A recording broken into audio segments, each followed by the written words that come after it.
Back courtside at Purcell Pavilion, our post-game conversation with Coach Brey, brought to you by Gatorade. No Carmody, no Mooney. You never want to have to go without two players like that, especially the reigning ACC player of the week. But if you can escape, it forces other people to do things maybe they weren't doing.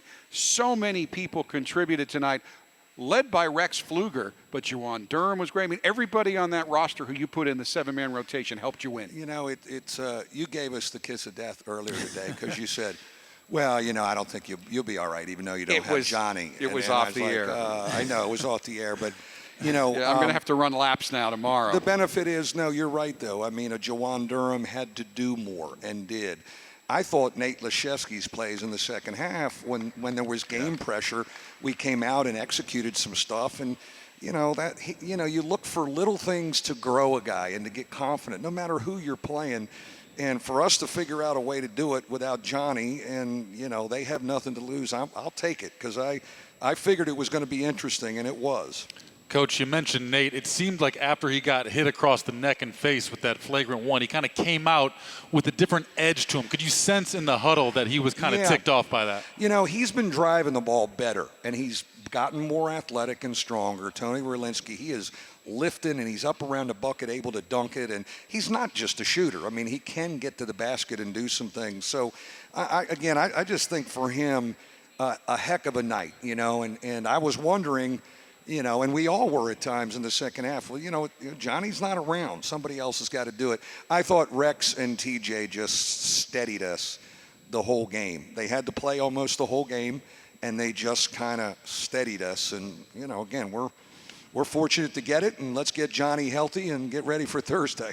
Juwan Durham, his second career double-double, 11 points, a career high, 15 rebounds. But I think he was kind of forced tonight to do something he hasn't done. He's not the thickest big guy you've ever had, but I think he learned that he can attack, and he might bounce off somebody, but he's going to go to the free throw line. Well, you're right, and he took a beating a little bit, you know, in there. I thought his, you know, the one thing about Johnny doesn't share any rebounds. No. And it's the one thing you can be selfish in basketball. He gets every one of them. And now, you know, you watch Juwan rebound like that. I was like, God, you know, he can really go get it. And made some big free throws, some big buckets.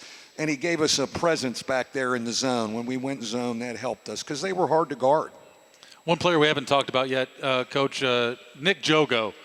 Always staying ready. Came in, hit a couple threes in the first half. Just, you know, doesn't always get the most minutes, but when he gets in this year so far, it seems like he's been ready to contribute. You know, his minutes were a key for us. He made open shots for us. I thought we shot it pretty well tonight, especially in the first half.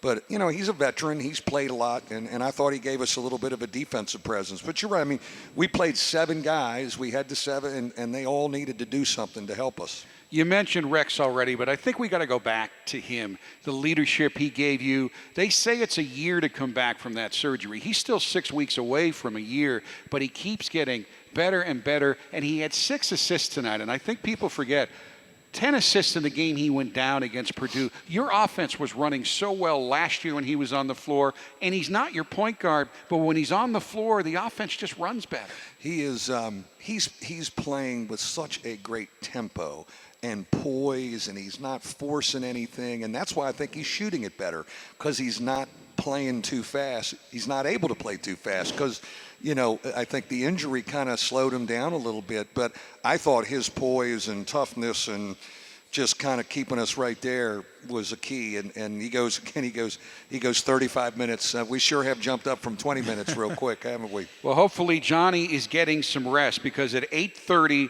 on Thursday night, you take on a Toledo team that I know you've seen getting ready. They are good. They're really good, and they can win the Mid-American Conference. And, you know, it's an 8:30 game. Our crowd has been great. We really need our crowd. I mean, this would be a good win for us on an NCAA tournament resume, and they're veterans, they're older, and they've been waiting to play us, and they're rolling into town. So it's an ACC preparation for us tomorrow and Thursday.